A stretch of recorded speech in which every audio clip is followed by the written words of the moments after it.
We started like bringing out a couple of bands so we could tour supports with them, and it worked out and it was fun. And I needed to get a proper job, and I promised myself I would never have a boss again in my life. We came up with the name Bone Soup just the last minute. I was like, oh, that's perfect.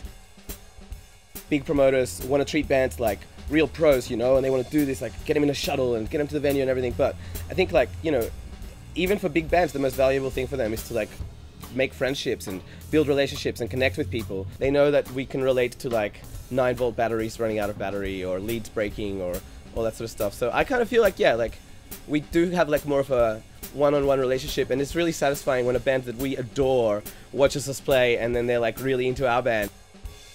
Just searching on YouTube and on like labels that we like, and then talking to friends and talking to bands that we tour, and they tell us about other bands and so on. And we've been really lucky. We've had a really good run the last few bands. Like, they're going to seem like they're people that we could be friends with, and also not so big that they have booking and management getting all up in your grill. It's kind of like this really thin line. It's kind of tricky.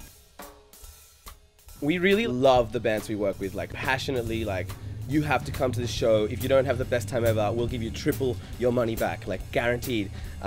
And we really care about like posters, like we really care about the aesthetics of shows. The shows being inclusive and being sort of like open and accessible, and also our lineups are really eclectic. We don't want to be anything that's like, oh, it's these kind of bands or whatever. I don't want to be a scene, because scenes like die, you know. We're really focused on building community, including people, having fun, and the bands can see that. We always choose like what's more fun.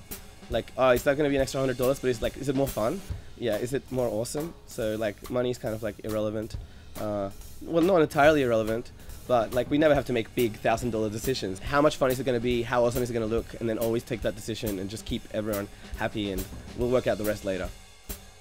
I'm disorganized, I'm irresponsible, I get drunk, I have really poor time management, I wake up late. I'm like the last person that should be doing this job. My friend Evie from Scott Dracula, she calls me up like at 9 AM. She's like, Pablo, you have to wake up today. I always have this vision that I'll be like in the van between shows being like this like pro businessman, but I'm not. I'm like hungover, like trying to eat a hot dog or something, going, fuck. The whole key is to like build systems, and I just want to automate everything. So eventually you can just like type a name, and this computer program just prints out like, just contacts all the venues automatically.